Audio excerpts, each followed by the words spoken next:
Buonasera a tutte, buonasera a tutti e benvenuti alla prima edizione di Sport è Cultura, questa rassegna diciamo così culturale a tema sportivo ideata e organizzata dal Comune di Vittorio Veneto. Grazie davvero per la numerosa presenza, è anche molto bello vedere nuove leve del rugby cittadino qui presenti. Ringraziamo ovviamente Rugby Vittorio per la collaborazione per la serata di questa sera, in generale tutte le società che ci hanno dato una mano per organizzare questo ciclo di iniziative. Un ciclo di iniziative a cui noi teniamo molto, abbiamo la possibilità di avere in città per discutere dei fenomeni, diciamo così, sociali e culturali connessi al mondo sportivo. Abbiamo la possibilità di avere delle figure davvero di primissimo piano delle rispettive discipline, ma in generale del mondo dello sport, a partire ovviamente da questa sera con il nostro graditissimo ospite, a cui insomma dedicherei subito un applauso, Vittorio Munari.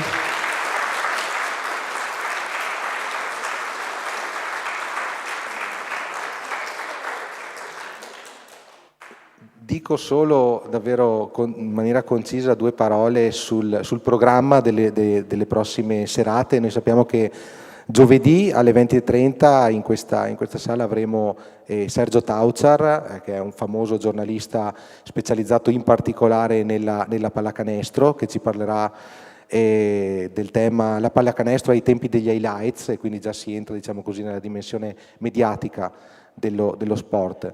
Poi avremo Katia Serra, anche lei noto volto commentatrice RAI del calcio femminile, della nazionale femminile. Il 7 febbraio avremo Carolina Morace, che anche qui non necessita di tante presentazioni, è, voglio dire, all'interno della Hall of Fame della FIFA.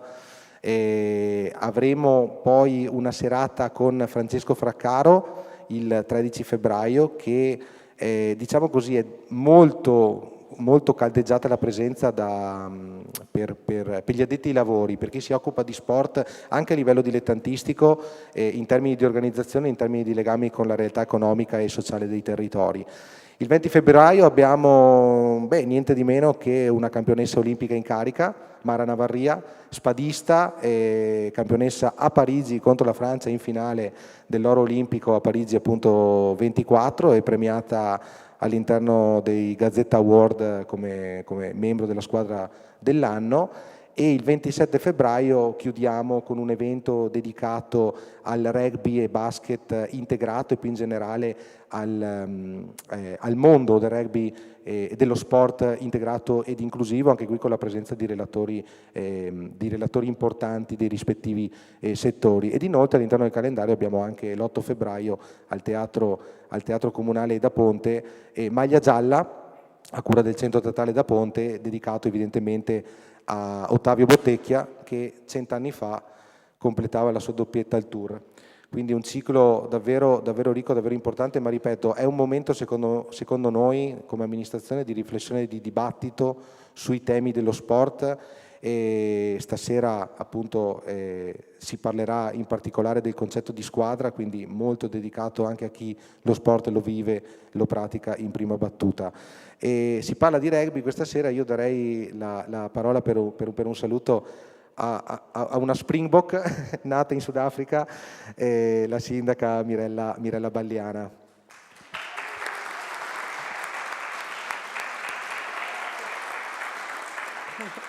Grazie Enrico e buonasera a tutti. Saluto i ragazzi del rugby e mi congratulo con voi per essere qui presenti. Saluto gli ospiti e li ringrazio, Vittorio e Alessandro Alfano, il presidente del rugby, e mi aggiungo appunto ai ringraziamenti che ha espresso adesso l'assessore Enrico.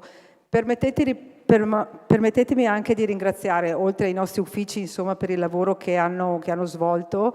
Io vorrei esprimere un ringraziamento particolare al nostro assessore Enrico Padoan, ma lo faccio perché lui veramente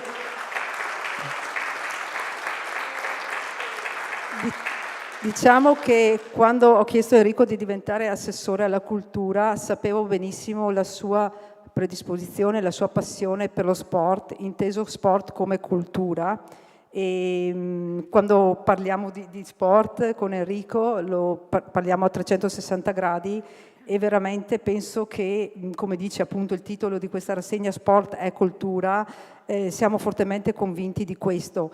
E lo sport quindi come strumento voglio dire, per imparare a vivere, per imparare a stare assieme. Lo sport ci offre la possibilità di allenarci per la vita, oltre che per il gioco che stiamo facendo, e inoltre ci dà la possibilità, ripeto, di affrontare delle tematiche in certi ambiti che vengono appunto toccate dallo sport, ma che riguardano in generale la vita della quotidianità. Si va dalla solidarietà al tener duro in certe situazioni di difficoltà, all'aiuto e tante altre questioni. Quindi noi veramente crediamo che attraverso lo sport, diciamo, possiamo migliorare quella che è la qualità della nostra vita e rapportarsi e stare assieme tra di noi. Io vi auguro una buona prosecuzione di serata e veramente grazie per la presenza e rinnovo i ringraziamenti agli ospiti. Grazie.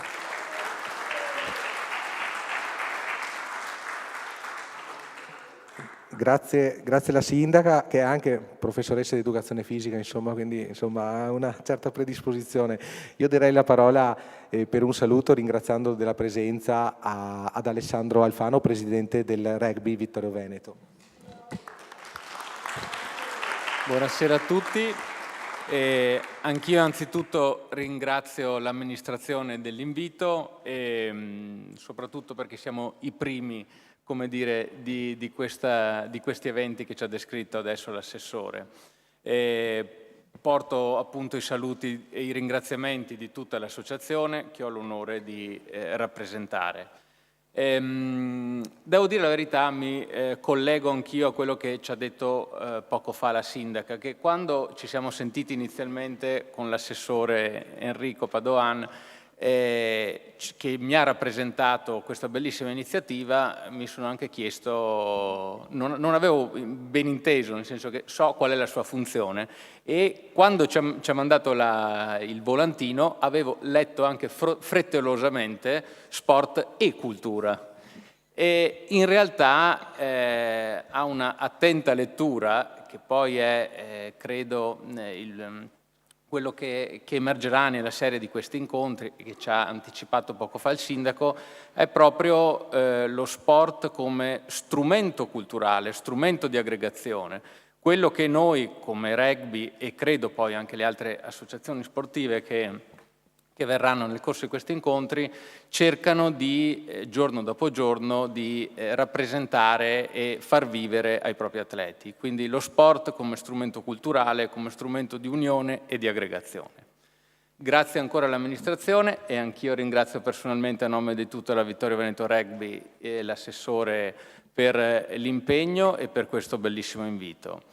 Al contempo devo anch'io introdurre, anche se non ha minimamente bisogno di introduzione, ma lo faccio solo per ringraziare Vittorio Munari, che tutti noi conosciamo come dire, in qualsiasi veste, perché credo che per il rugby rappresenti tutto. È un atleta, un dirigente, un commentatore, qualsiasi cosa penso che abbia fatto. Quindi lo ringrazio personalmente e passo a lui la parola. Grazie.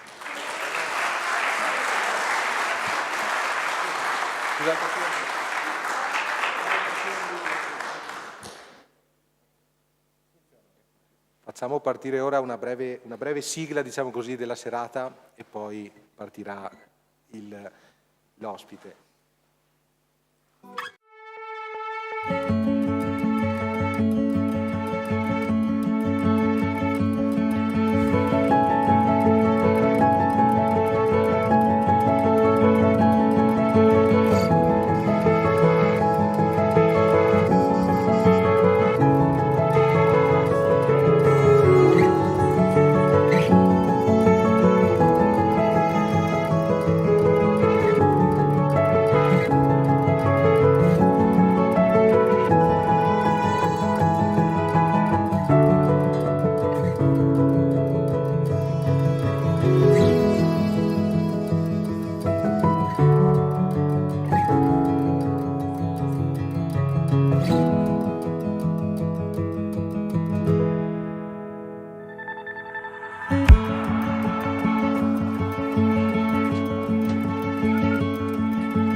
Boccia è qui da poco e l'hanno messo all'ala. È fatto di ossa e nervi, non sente il freddo sulle braccia, si fa trovare pronto se gli passano l'ovale.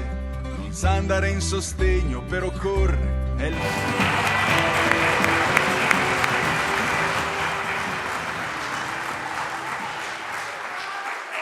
Buonasera.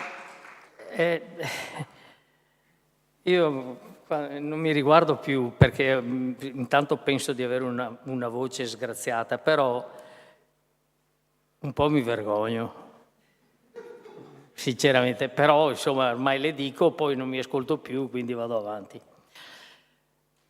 Grazie moltissime. Volevo, se mi consentite, fare un piccolo cappello a quello che cercherò di dirvi. Volevo ringraziare moltissimo l'amministrazione comunale, la sindaca Baleana, l'assessore Alfano, ma è il presidente del rugby Vittorio, Padoan, e Alfano il presidente del rugby Vittorio. Volevo ringraziarli perché mi hanno dato questa opportunità e sinceramente, probabilmente per l'età, poi sono facile a pensare ancora come i ragazzini con l'entusiasmo, però sport è cultura e quello che ha detto la sindaca prima, sport come strumento per imparare a vivere. Ecco, per me queste due cose già danno una quotazione di cosa vogliamo che lo sport rappresenti. Perché dico questo? Perché spesso siamo deviati, perché spesso non ci rappresenta queste cose, non ci rappresentano quei valori che sempre vorremmo. Ecco perché fin quando, e ce ne sono molte grazie a Dio, ci sono persone che si interessano di sport con questi convincimenti, allora c'è sempre la speranza per il futuro. Poi adesso, al di là di questo cappello che mi sembrava, o perlomeno mi veniva doveroso farlo, permettetemi anche di dire due parole che, per una curiosità. Voi avete fatto i compiti? Tutte bugie. Avete allenamento oggi? Avevate il saltate? E i compiti? Capacità di attenzione quant'è? Mezz'oretta? Ci proviamo? Volentieri? Non alzatevi in piedi perché ne ho già visto che qualcuno mi supera.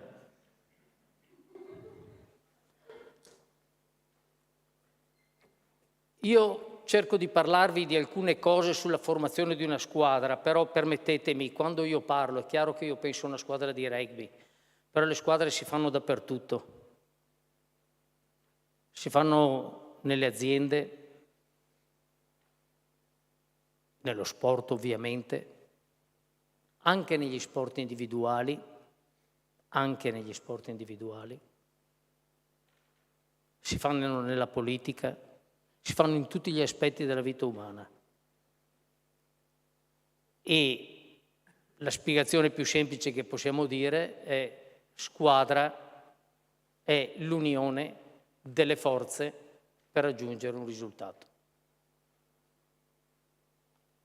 Quindi è chiaro che io parlerò di più riferito a quello che conosco io, però il mio intendimento è quello di aprirlo a tutte queste letture, perché non c'è aspetto della vita civile e della vita sociale che non comporti la costruzione di una squadra. E quando si parla di avere una squadra, dobbiamo tenere presente che una squadra viene messa in piedi per vincere, per performare, per avere successo. Interpretiamola diversamente, per dare il meglio che quel gruppo di persone riesce a dare. Adesso vi dico perché io amo il rugby. Quando siete stanchi lo dite,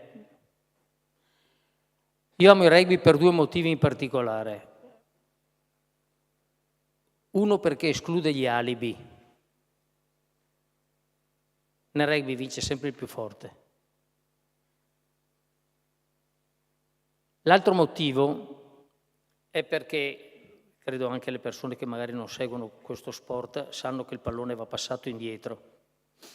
C'è un motivo perché chi ha il pallone è la punta a contatto con la difesa avversaria. Quando tu hai il pallone sei leader di te stesso e degli altri, perché tu puoi scegliere di calciare, di passarlo, di correre con la palla, di andare a sinistra e di andare a destra. Decidi tu per te stesso e per i tuoi compagni. Ma la cosa più bella è il ruolo di chi va in sostegno a chi ha il pallone.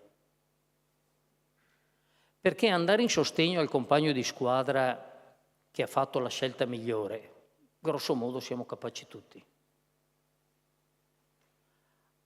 Andare in sostegno al compagno di squadra che ha fatto una scelta che magari non condividiamo, che magari non è così giusta, e allora ci vogliono tante qualità che riescono a formare i giocatori, ma anche le persone.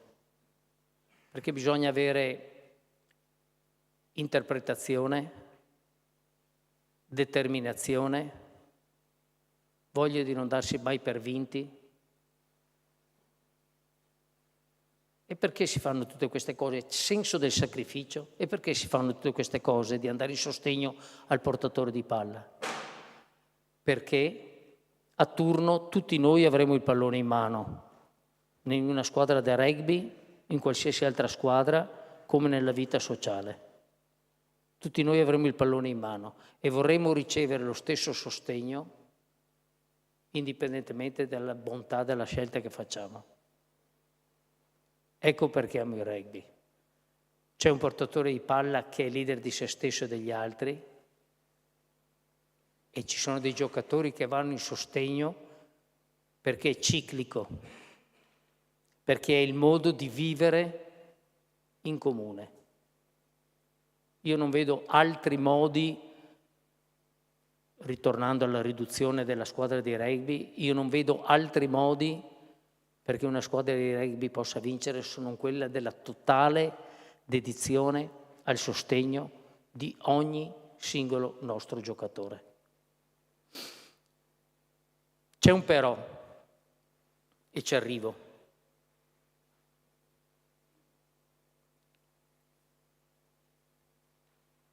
Una squadra, in modo che ci capiamo, non è questione di dire andiamo in sostegno. Una squadra è fatta di individui. La squadra è la somma di individui. Io parlerò sempre agli individui. Non si può parlare a un gruppo di persone senza parlare a ogni singola persona. Una squadra è fatta di individui e l'ideale di una squadra sono un gruppo di individui automotivati che danno il meglio di loro stessi e che sostengono gli altri. Questo è il denominatore più alto che può raggiungere un gruppo di persone in un campo da rugby come nella vita di tutti i giorni. Tu dai il meglio di te stesso, tu dai il meglio di te stesso, tu dai il meglio di te stesso, io do il meglio di me stesso e poi, dopo di aver dato il meglio di noi stessi, ci sosteniamo a vicenda. Quello è il massimo denominatore comune che questo gruppo di persone può dare. Dove sta l'accento? Non è nella bellezza di questo lavoro di gruppo. L'accento sta nel fatto che ognuno di noi deve dare il meglio di se stesso ed è lì che cade l'asino, perché è lì che non lo facciamo.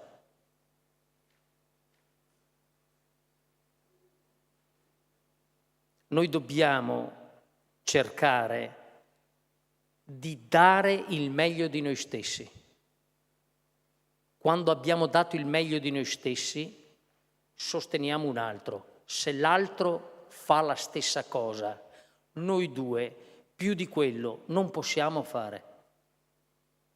E dobbiamo essere sereni, perché anche la conoscenza dell'accettazione dei propri limiti, l'accettazione di perdere una partita davanti a un avversario più bravo, fa parte di quei gradini che servono a voler vincere di più la volta dopo. La cultura dell'alibi, sapete chi è il perdente? Il perdente è quello che spiega agli altri perché ha perso. Ora, io perdo e passo la giornata a spiegare agli altri perché ho perso. Pare che se da ebeti, Cioè, pensateci un attimo, cioè io perdo e te spiego perché ho perso. Ma pensa a vincere, no? E questo fa parte della cultura degli alibi, delle scuse per l'insuccesso a scuola, per il passaggio sbagliato, per l'errore sul lavoro. La colpa è sempre di qualcun altro. Il perdente passa le giornate a spiegare agli altri perché ha perso. E se ci pensate è un modo estremamente sciocco di passare la nostra vita.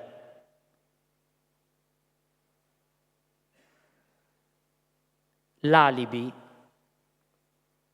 ci impedisce di esplorare i nostri limiti, di dare il meglio di noi stessi.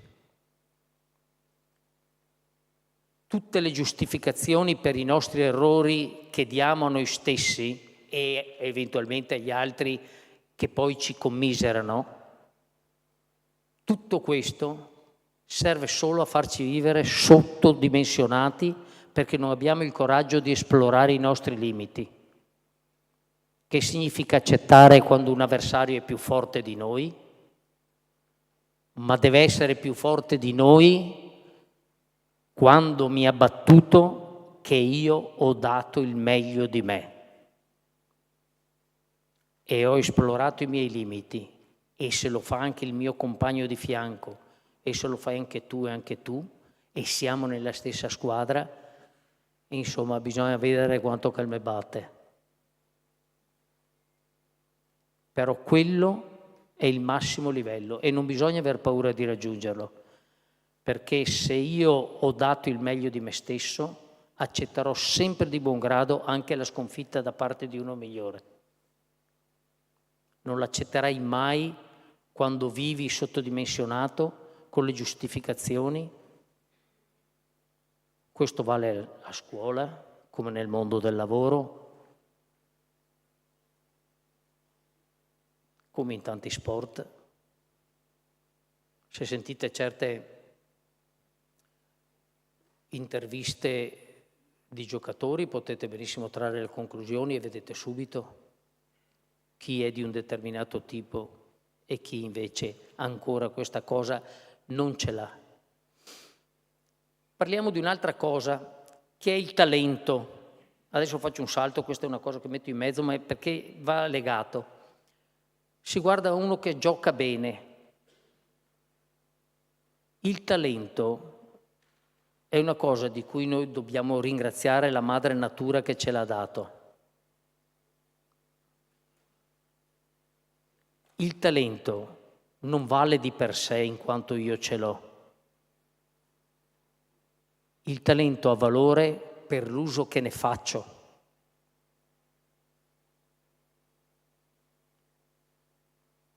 Se uno ha qualità, bene. L'importante è l'uso che fai di quelle qualità.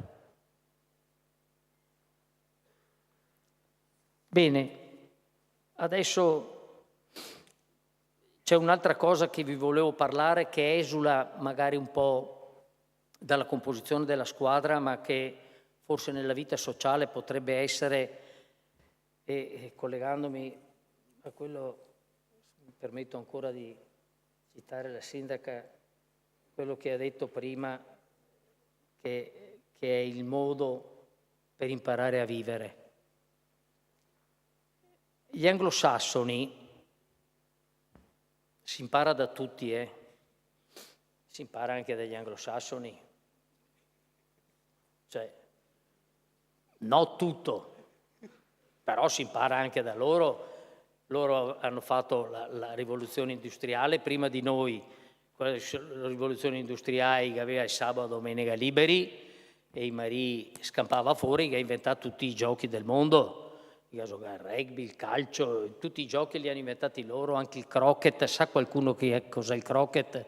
Quello da giardini con gli archetti, con le mazze, questa roba a spararsi. Quindi non tutte le ciambelle nascono col buco, però gli anglosassoni però hanno fatto una cosa nell'età vittoriana. Quell'Inghilterra lì ha introdotto nelle università e nei college il rugby. Perché? Perché ne avevano riconosciuto il carattere, il contenitore di valori che il rugby aveva, il senso di sacrificio, l'accettare la sconfitta, il dare il meglio di se stesso. E questo diventava formativo. Ecco perché è nelle scuole dei modelli anglosassoni il rugby, come poi gli altri sport. Perché lì c'è quel collegamento di sport scuola di vita, perché era un insegnamento per formare la classe dirigente britannica. Se tu alla prima domenica di dicembre vai a Twickenham a vedere l'annuale incontro tra l'Università di Oxford e di Cambridge, se butta la bomba sparisce l'Inghilterra, perché ci sono tutti gli ex alunni, tutti, 80.000 persone di Oxford e di Cambridge con la loro rappresentanza che vanno alla partita di rugby. Il rugby è stato usato dalla società civile. Dico come è nato, lasciamo perdere le evoluzioni. Ma perché dico questo? Perché spesso noi diciamo il rugby è uno sport di valori. Sì, però un pochino dobbiamo andare a patti con noi stessi. I valori non vanno enunciati, i valori vanno professati. Si vive secondo i valori.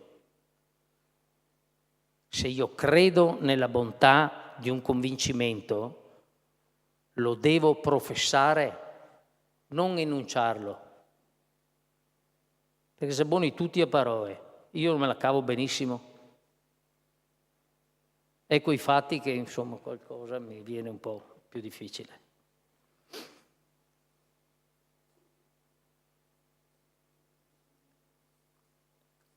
Salto un po' di robe perché vengo al punto principale nella formazione delle squadre.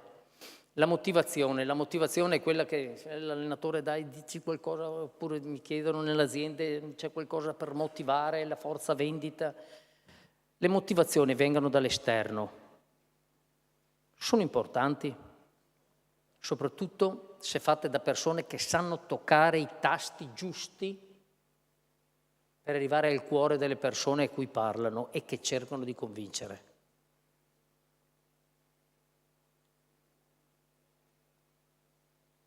Chi dice che bisogna arrivare sul ragionamento alla testa delle persone non dice una cosa sbagliata, è che non hanno ancora scoperto che la scorciatoia per far prima per arrivare alla testa della persona è parlare al cuore.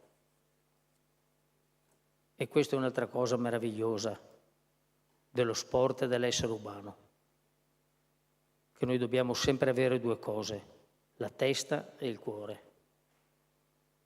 La testa fredda e il cuore caldo. Se fai il contrario te fai casino.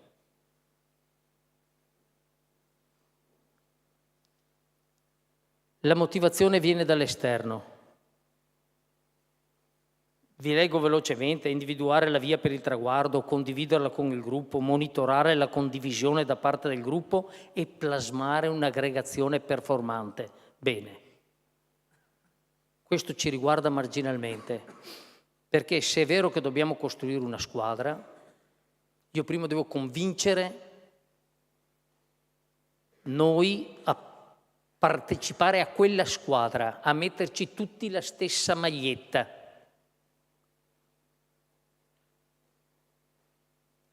E allora arriveremo a cos'è l'appartenenza, ma soprattutto ognuno di noi decide di mettere quella maglietta. È una decisione individuale. Ecco che allora cominciamo di nuovo a parlare di individui. La motivazione è importante, ma per me tutto quello che è importante in una squadra di rugby, a casa, in famiglia, nel posto di lavoro, a scuola, dappertutto, è l'automotivazione. E l'automotivazione è la forza che ti fa decidere quello che vuoi fare e la benzina che hai bisogno di avere per raggiungere quello che tu vuoi fare. Non c'è nessuno che può partecipare a una squadra da rugby se tu lo tiri per la giacca, perché quando mi servirà questa mano lui non c'è più. In una squadra di rugby ti serve uno che ti cammini di fianco e deve farlo per sua scelta. Ognuno in una squadra di rugby, come nella vita sociale, deve essere protagonista della propria vita e ognuno deve decidere per se stesso, lasciando perdere gli alibi, contando sull'amicizia e sul sostegno degli amici e cercando di essere una persona migliore proprio per meritarsi quel rapporto e dire: io sto facendo del mio meglio, anche lui lo sta facendo. E c'è questa emulazione che, se lo pensate, ma sappiamo bene quanto è difficile, sarebbe la cosa, sappiamo che è ideale nella società civile.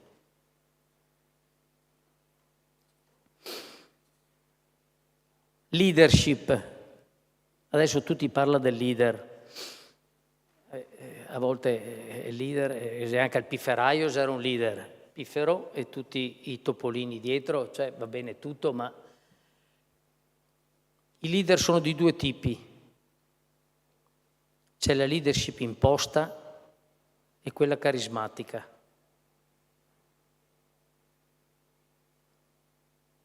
Non è importante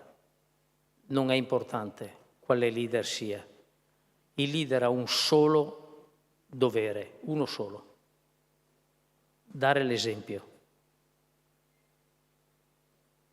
Il leader non è colui che spiega agli altri cosa devono fare. Il leader è colui che fa le cose. Il leader di una squadra rugby sarà colui che porterà avanti il pallone con determinazione, prendendo l'apprezzamento dei compagni e meritandogli sostegno.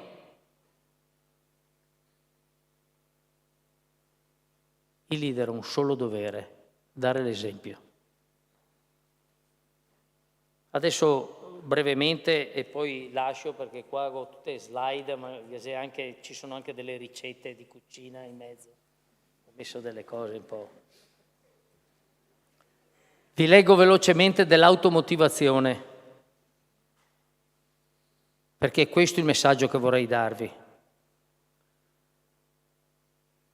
Alimentare la propria automotivazione è prioritario, è tutto. È come andare a fare benzina per la propria auto. Se non hai voglia tu di fare le cose, non c'è nessuno che le fa al posto tuo. Tantomeno quello a cui vai a spiegare i tuoi insuccessi e perché hai perso. Perché credetemi, ci prendiamo in giro, ma succede a tutti noi, a me per primo.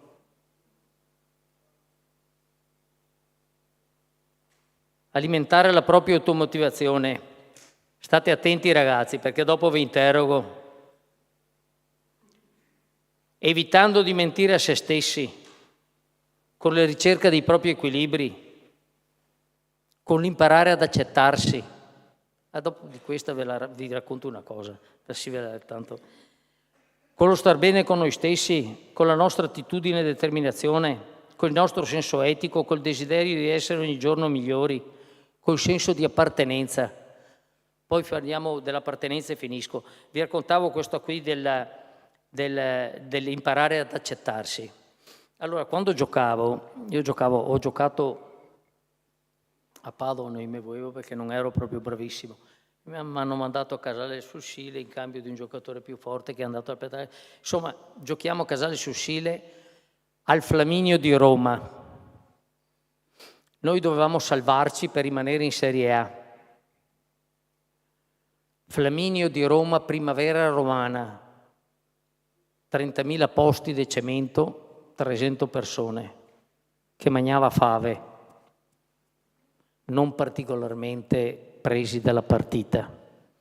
La partita era importante solo per noi che dovevamo salvarci, loro, la ciappare il sole, bei come il sole, nel più bello spirito dilettantistico. C'è un calcio di punizione, ero io il calciatore, mi appresto a mettere giù il pallone, so che il calcio è importante, dobbiamo rimanere in Serie A, ti prendi un po' che non casca, mettilo meglio, guarda i pali, cerca di mettere meglio. Questo deve aver dato fastidio a uno di quei che mangiava e fave. E nel silenzio di questo stadio di cemento con 300 persone, la voce di questo deficiente: Amunari, Biancaneve al telefono. Ora, cercate di pensare che mica avevo da fare il calcio per stare in Serie A. Se volete vi dico cosa ho pensato della parentela dei giocatori davanti che rideva, i che avevo davanti, rideva, perché quello ha fatto la battuta spiritosa. E i gai tutti si picco, e rideva. L'arbitro stesso gli è partito un mezzo pss, pss, perché aveva già il fischietto in bocca. La tragedia è quando ti giri e vedi che anche i tuoi compagni, che anche loro dovevano salvarsi per stare in Serie A, ridevano. Imparare ad accettarsi. Nel bene e nel male ho cercato di fare la mia strada nel rugby al meglio delle mie capacità. C'è posto per tutti. C'è posto per tutti. Dobbiamo cercare di esplorare i nostri limiti e dare il meglio di noi stessi. L'appartenenza, ho finito, sapete. Siete stati bravissimi. Non alzatevi in piedi, soprattutto voi quattro. L'appartenenza, quella che vi fa mettere la maglietta tutti uguali, quella che vi fa fare i sacrifici, quella che vi fa fare la voglia di stare assieme. Tenete presente, Gaber diceva, l'appartenenza non è un insieme casuale di persone. L'appartenenza è avere gli altri dentro di sé. È bellissimo. Trasportate questo in una squadra. Avere i compagni dentro di sé, ecco perché vai in sostegno. Ecco perché devi dare il meglio di te stesso per essere all'altezza della situazione.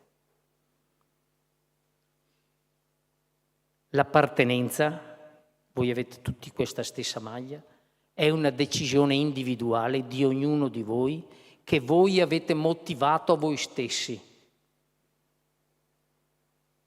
Perché dico questo? Perché anche nei posti di lavoro c'è uno strano modo di appartenere, che nel modo peggiore si dice sputare nel piatto che mangio.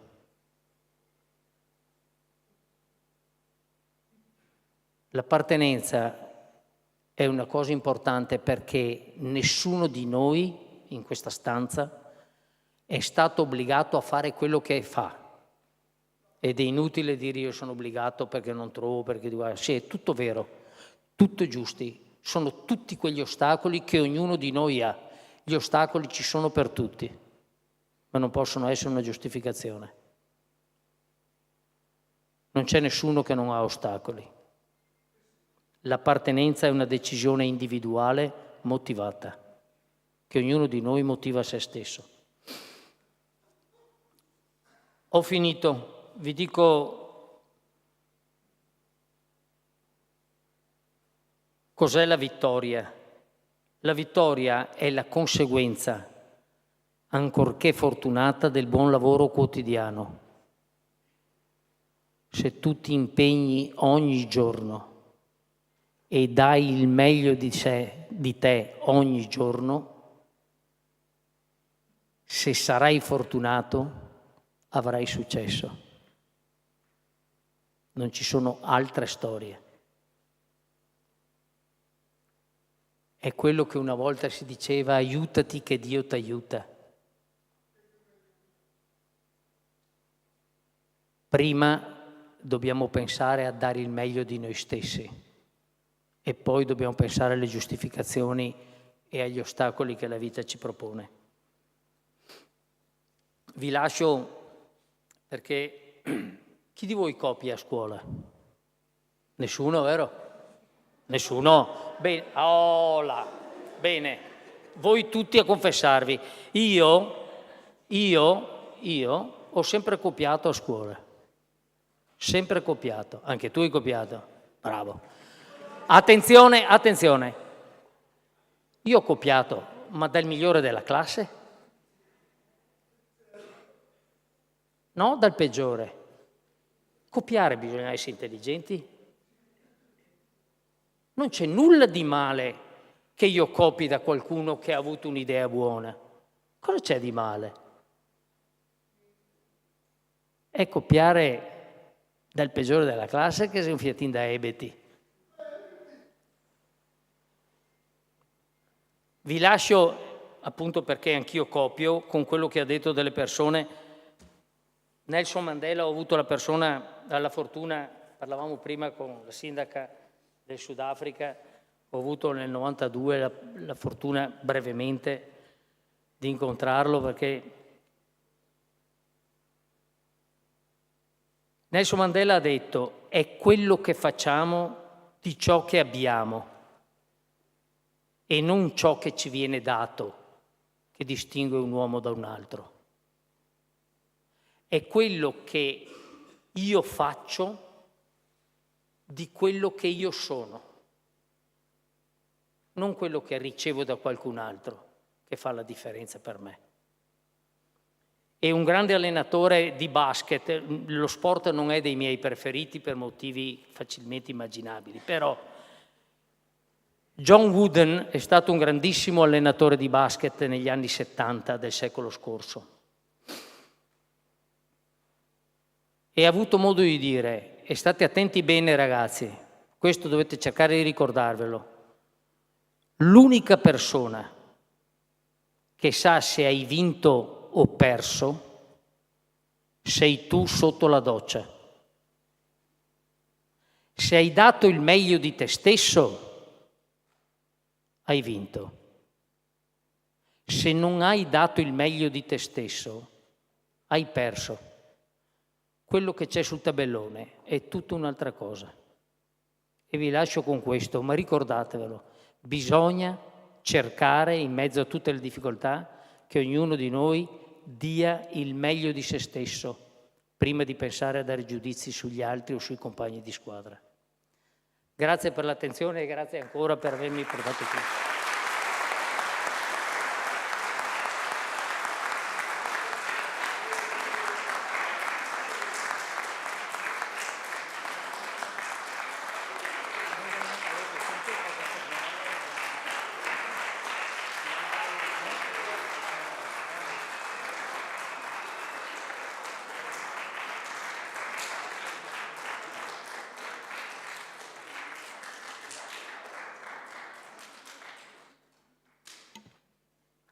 Bravi,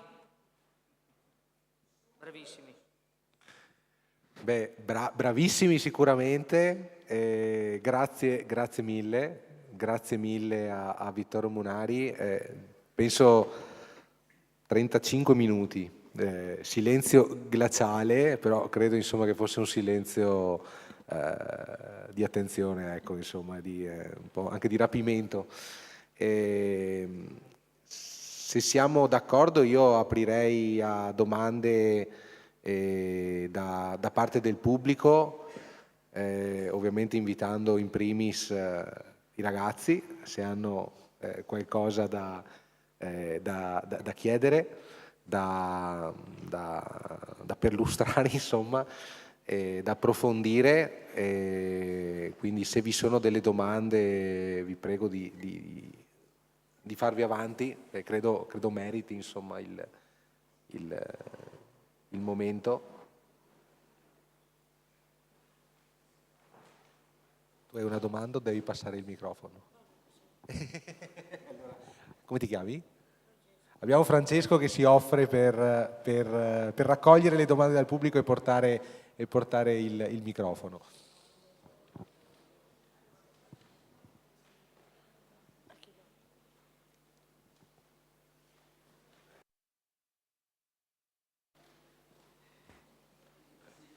Un applauso a Francesco almeno, voglio dire, è il minimo.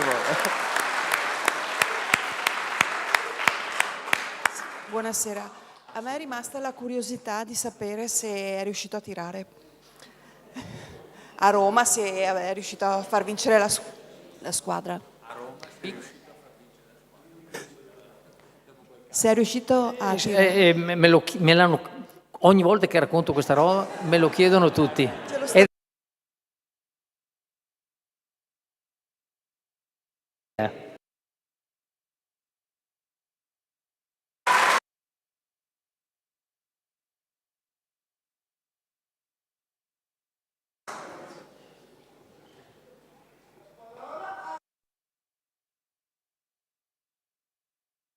Anche noi abbiamo in squadra dei ragazzi che mettono i calci piazzati. Se puoi spiegare a loro l'emozione che c'era una volta quando arrivavano col secchiello?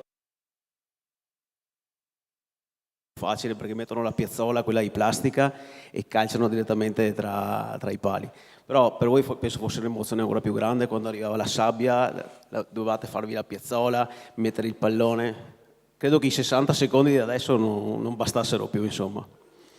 Grazie. Questa è una cosa tecnica, ma che dei tempi andati, una volta i campi erano quelli che erano, ma anche nei migliori campi, parlo sempre di Twickenham perché è stata la mia prima partita nel 74, l'ho vista a Twickenham, e giocavano solo le nazionali, per il resto il terpetto veniva tenuto come Wimbledon nel tennis, tutto tirato, tutto a posto, eccetera.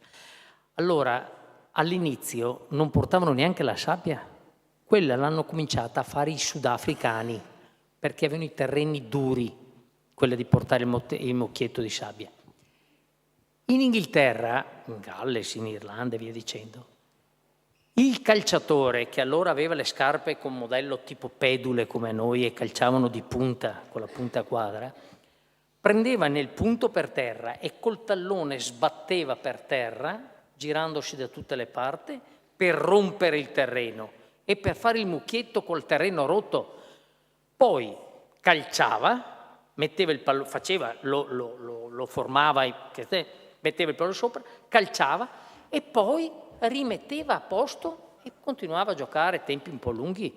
Ma così facevano in Sudafrica, che invece avevano questi campi, io li chiamavo con la gramigna perché avevano l'erba gialla che è tagliente persino. In Sudafrica allora avevano cominciato a portare la sabbia da fuori.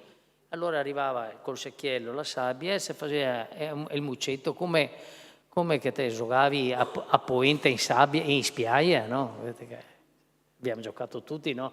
Noi che avevamo il telefonino ai nostri tempi per giocare. E così c'è stata l'evoluzione. Poi ho cominciato con questo T e adesso si mette giù ed è più facile, ma tutto è fatto per rendere lo sport un pochino più veloce, più quelle cose accettabili nel...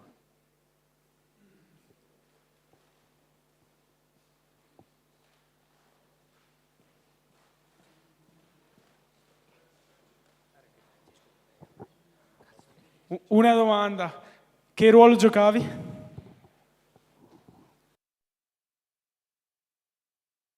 pallone.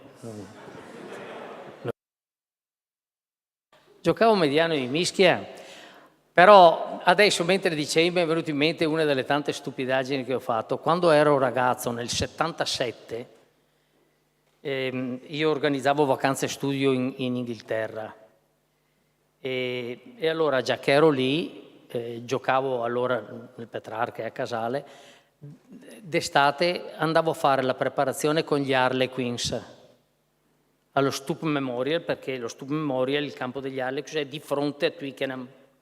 E facevo la preparazione con loro perché c'era un mio amico neozelandese che preparava.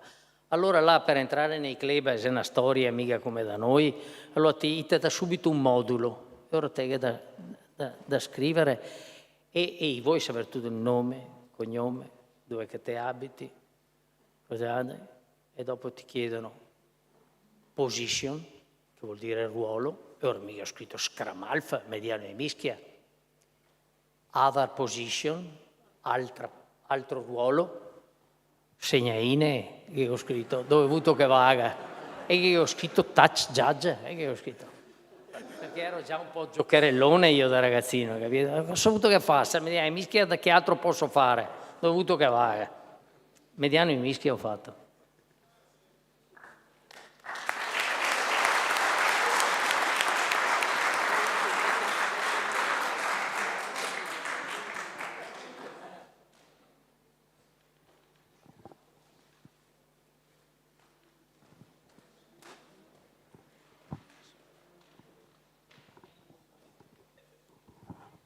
Mi racconta l'emozione della prima telecronaca? L'emozione della prima telecronaca o di quando ho cominciato con l'altro pazzo, con cui ogni volta che vado a prendere il pane ho sempre paura che arrivi un sudafricano a farmi scoppiare il sacchetto, perché famoso scoppia il sacchetto del pane durante i mondiali. Io credo di non ricordare quando ho fatto la prima telecronaca, però l'ho fatta per una televisione padovana che a quegli anni là, negli anni 80, c'era il proliferare di tutte le televisioni locali e allora io avevo queste cassette che mi facevo mandare in VHS, allora c'era il Betamax e VHS, me le facevo mandare dall'Australia e dalla Nuova Zelanda, perché in Italia non c'era la meta di Gareth Edwards con i Berberians in Super 8, non c'era altro in Italia a vedere. E niente, cominciavo con queste partite che portavo giù, le doppiavo e facevo queste cose per iniziare. E poi da lì ho cominciato, quando ho cominciato a prendere i diritti televisivi, Telepiù credo, mi hanno chiesto e ho cominciato da là. Allora facevo all'inizio, ho cominciato sono 35 anni che faccio coppia con Antonio Raimondi e prima le facevo con Fabrizio Gaetaniello. Sì, e una di queste, adesso parlavamo di Mandela e del Sudafrica eccetera, ho fatto quella partita del 95 che si aveva paura degli attentati perché era un momento particolare eccetera. Mandela bravissimo. Chi ha visto il film che si è messo la maglia di François Pinard, tutti i bianchi, se stai così, ma la roba che ha fatto veramente è stato, perché adesso lo fanno tutti, ma il Jumbo che è passato sopra lo stadio, cioè, ti vedi intanto e sembra fermo, sembra che non passa mai, sembra fermo, e tutti avevano paura di un attentato, cioè, anche perché dove tu vedi il Jumbo che passa sopra, cioè una roba Sì. Bello, sì, fare telecronaca, però non me le ricordo, dicevo, non le ascolto mai perché mi vergogno.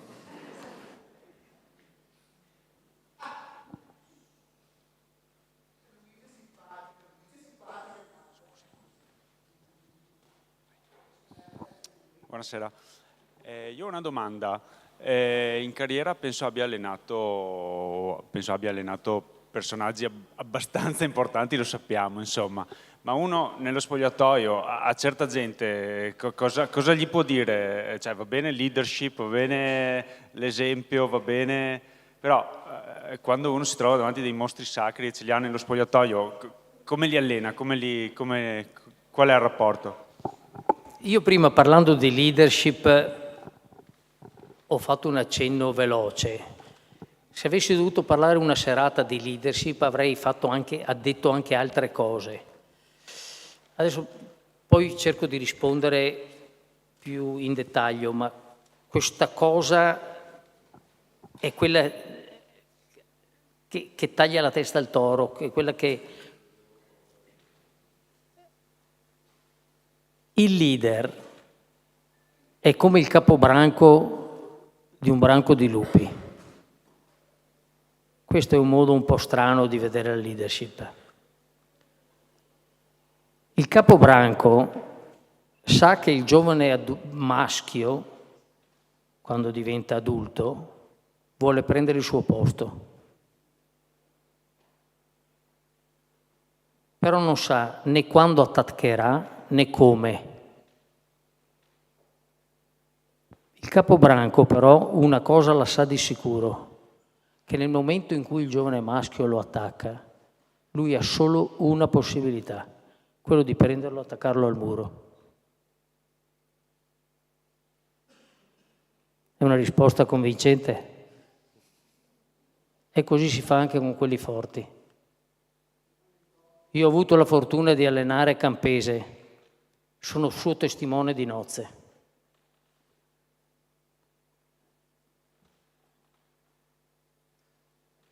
Ho avuto una squadra di permalosi che hanno vinto forti, che hanno vinto 4 campionati di fila. Permalosi dice, lo considero un difetto, è un pregio. Motivare un permaloso, semplicissimo. Se uno l'offio che non ti riesci a motivarlo. I permalosi. Ho una fantasia che non avete neanche un'idea per i permalosi. Il miglior allenatore al mondo, con una squadra di giocatori scarsi, non va da nessuna parte. Un allenatore di buona competenza, con giocatori forti, vince. Mi per andare a passeggio, per andare in giro per il Grappa con una mussa che ha 29 anni adesso, la Rosi, o un'asina. Sei bravissima come me. Se montare puro sangue che è un attimo più difficile. Però se vuoi vincere l'arco di trionfo, devi da montare il ribot, perché come mussa non ti vede da nessuna parte. Quindi bisogna che o decidi di fare un altro mestiere o trovi gli argomenti. Però attenzione, tutti i giocatori, guardate che i grandi campioni sono grandi campioni perché lo dicono nel rugby ma in tutti gli sport. Nel rugby dicono il rugby è uno sport 99% fisico, l'altra metà mentale, non l'1%. Il campione è forte qua. Ci sono 2 persone, tutti e 2 con talento. Io non voglio far nomi, ma sapete, ci sono giocatori, calciatori, eccetera, di buon talento, ma completamente, assolutamente non capaci di gestirsi con la testa. E vivono del talento. È uno spreco. È l'uso che fai del talento. E anche questi giocatori forti, questi puro sangue, intanto te serve perché sennò non te vinci, perché con mussa non te vinci. Devi avere i giocatori forti. Ma anche i giocatori forti, per nostra fortuna, hanno un cuore e una testa. E se qualche volta la testa è deficit, può darsi che il cuore aiuta. E se qualche volta il cuore è in deficit, può darsi che la testa aiuta. E devi trovare il morso giusto per tutti i cavalli che hai, che non è lo stesso morso per tutti. È per questo che io ho sempre detto che per fare l'allenatore sono disposto a pagare. Io quando ho fatto l'allenatore l'ho sempre fatto gratuitamente. È la cosa più bella del mondo, perché è la cosa che mi ha arricchito di più. Perché andavo a letto alla sera e pensavo ai problemi che avevo, che non riuscivo a risolvere, agli errori che avevo fatto e via dicendo. Però adesso vi dico una cosa di cui sono orgoglioso. Mi dicevano prima delle partite dormi. Io ho sempre dormito prima delle partite. Io non ho mai dormito al lunedì perché dovevo fare la formazione per la settimana dopo. E sceglievo tra lui e lui. Con che diritto sceglievo? E quindi dovevo impegnarmi. Lì non dormivo. La notte prima della partita facevo dei chissoni, anche perché avevo una squadra che...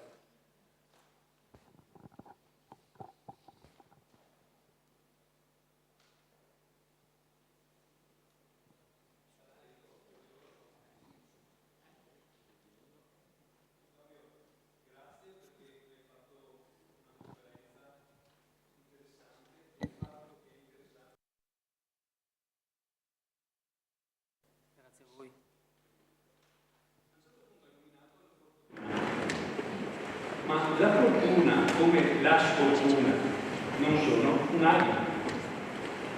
Non sono un alibi.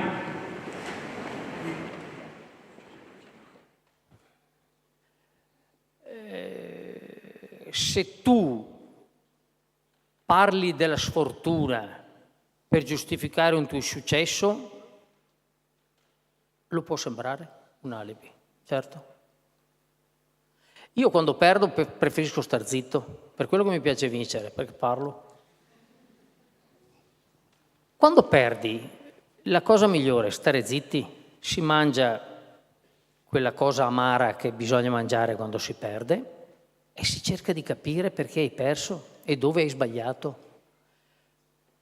Perché di sicuro al di là dell'arbitro, al di là del tuo giocatore, eccetera, qualcosa trovi che hai sbagliato, se fai l'esame come c'è.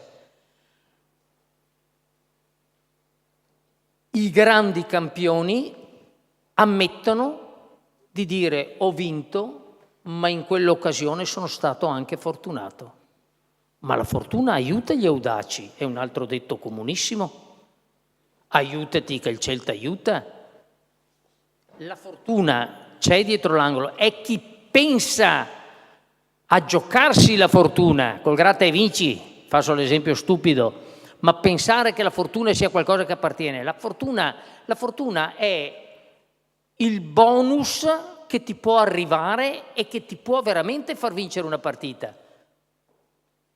La fortuna, ci sono delle squadre finali di Champions, di calcio, ci sono delle partite che può vincere uno, può vincere l'altro, sono lì. Ci sono due accadimenti, due episodi che fanno girare, uno vince e uno ha perso. È drammatico se ci pensi. E ci sono due episodi discriminanti in quella partita. E allora tu vai a analizzare tutto il contrario di tutto di quei due episodi.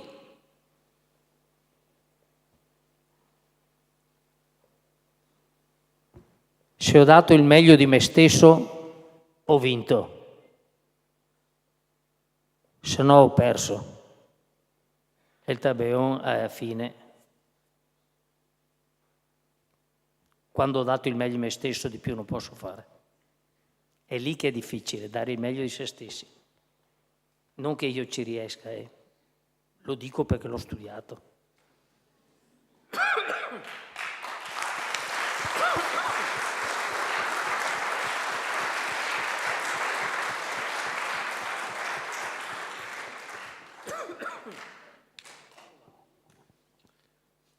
Abbiamo altri interventi? Sì, ne vedo. Devo passare prima la parola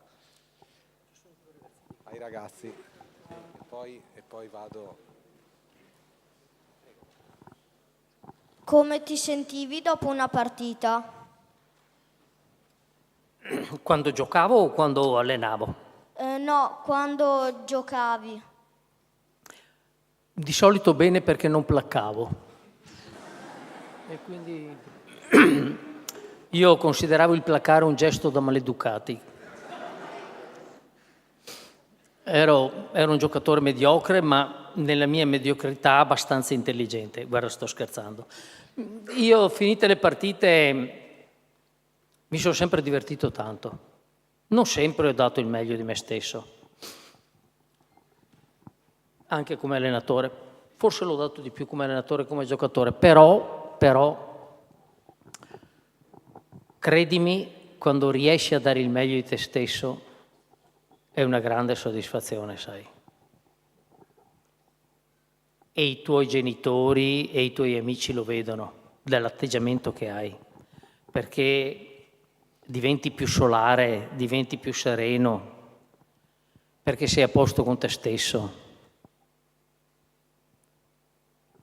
È sempre lì che vado a sbattere. Sforzati di dare il meglio di te stesso, lui sforza di dare il meglio di se stesso, lui anche, e giocate assieme. Poi perdete contro una squadra più brava, se sono più bravi è giusto che vincano, però voi sarete sempre sorridenti e siete a posto. Io sì, qualche volta, però sono più bravo a parlare che a fare i fatti.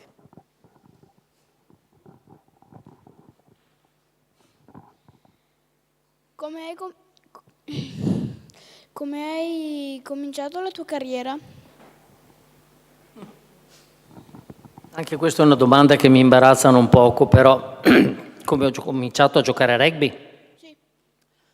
Io giocavo a calcio a Padova e un mio amico Carlo Braghetto e io siamo stati portati a Treviso a fare un provino.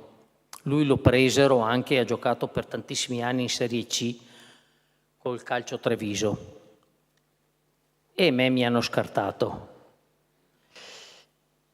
E nello spiegarmi perché mi scartavano, mi ha detto: guarda che non giocheresti mica male. Ho detto: però sei un po' piccolino per giocare a calcio. E io da di lì, visto che ero piccolo per giocare a calcio, sono passato a rugby, che non depone per la mia intelligenza, però hai voluto sapere perché, così ho fatto.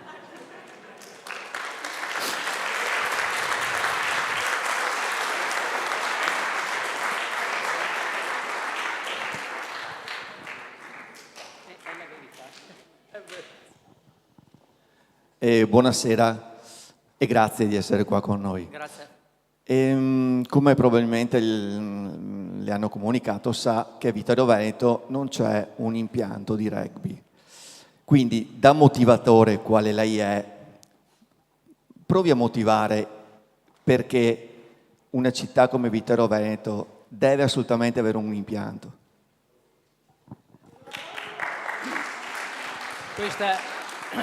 Questa ho troppa esperienza per capire che questo è un suggerimento che le viene dall'assessore.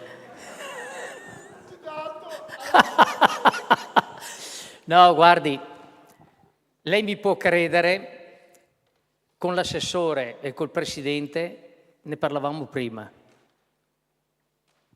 E infatti, ma sono convinto che i tempi sono maturi. Finché ci sono persone nel rugby Vittorio come Alessandro che lo fanno con la passione, questa è una cosa, questo è un valore sociale per il comune. Sono sicuro che il sindaco e l'assessore lo terranno ben presente, perché purtroppo non avere il campo e fare attività è un pochino avere una macchina senza la benzina. E il campo è fondamentale. Quindi per quello che può valere la mia... E però avete visto che non ho iniziato contatto io, è stato il Signore, prendetevela con Lui, che vi vota, io non c'entro niente, che non mi bucate le gomme, che non c'entro niente. Però credo che proprio per la funzione sociale che, insomma, un campo di buone misure, 2 spogliatoietti piccoli, e dicevo io all'assessore, dicevo, una casa dei terremotati del Friuli per fare una clubhouse, però fate qualcosa. Scusate se mi sono permesso, ma è il Signore che si è messo, io non c'entro niente, e non lo conosco, non c'entro niente, che non ve a sapere con me.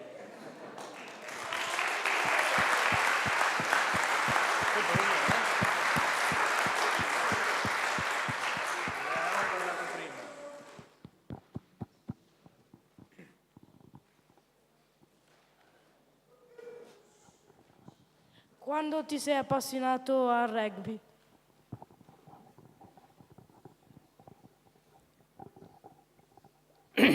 Io ho cominciato a giocare nel 1970, quando ho smesso col calcio ho cominciato a giocare a rugby, avevo 19 anni. E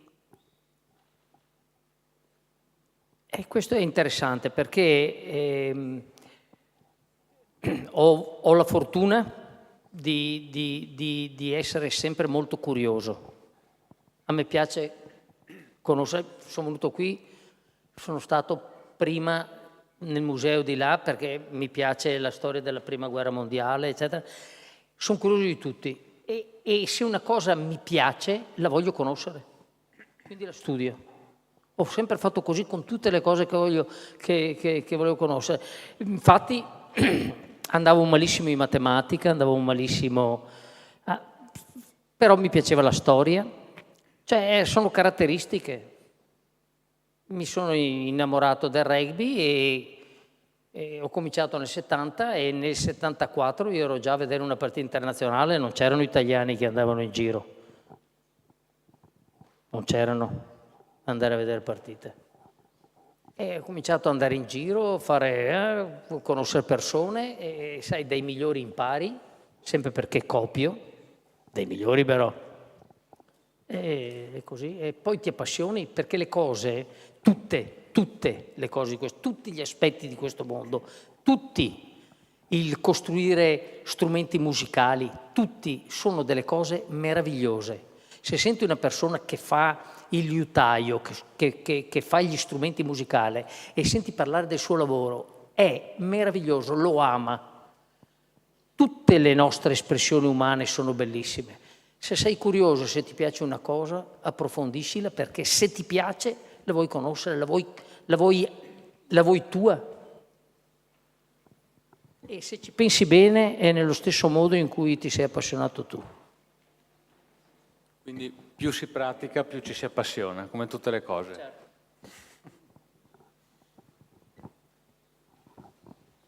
Ma lei ha mai giocato nella nazionalità italiana? Scusami? Hai mai giocato nell'Italia? Guarda, io adesso ti verrà da ridere, perché questa è una cosa che non sanno moltissimi. Io non ho mai giocato nella nazionale italiana. Però nel 94 sono stato consigliere federale. Sono stato eletto e quella volta presi più voti dello stesso presidente, perché li ho presi da tutte le parti, ho preso più voti di tutti. E all'unanimità il Consiglio federale mi ha chiesto di fare l'allenatore della nazionale. Io ho detto che non volevo soldi, eccetera, ho detto che andava bene. Poi sai come sono le cose politiche, c'è sempre qualcuno più intelligente, eccetera, e un consigliere federale dopo ha girato le cose dicendo sì, ma deve dimettersi da consigliere federale. E allora, siccome io consigliere federale lo ero andato perché delle persone mi avevano votato per portare avanti le loro istanze, io dovevo rispetto a quelle persone e ho rinunciato a fare l'allenatore della nazionale. Ci credi? E invece è proprio vero. Non la sanno molti questa cosa, ma è così.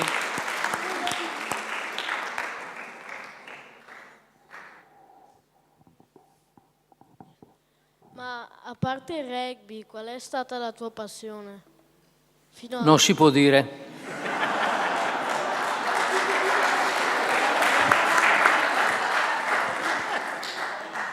Ma pensate quello che volete.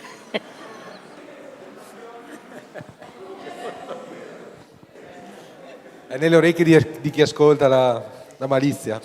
Ma si sente? Sì. Ok.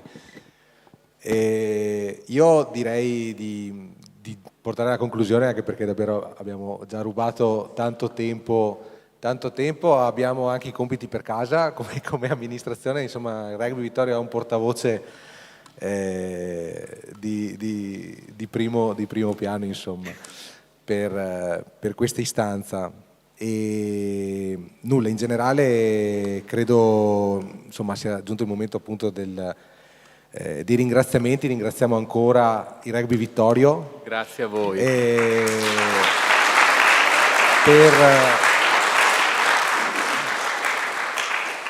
Per l'aiuto, per la presenza, per il lavoro che fate. Ringraziamo il Panathlon, anch'esso è presente e ci sostiene in questo ciclo di iniziative e ringraziamo, e ovviamente ringraziamento più caloroso al nostro ospite per le splendide parole e concetti.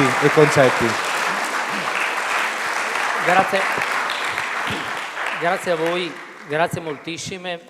Io faccio il tifo per Rugby Vittorio e comunque ci vediamo all'inaugurazione del campo. Esatto, lo stavo dicendo, grazie.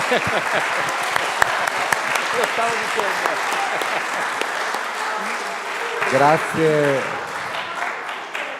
Grazie mille a tutti, grazie alla Tenda TV e noi ci vediamo giovedì 23 gennaio, ore 20:30, ospite Sergio Tauciar. Ci contiamo davvero, ti chiamiamo per l'inaugurazione.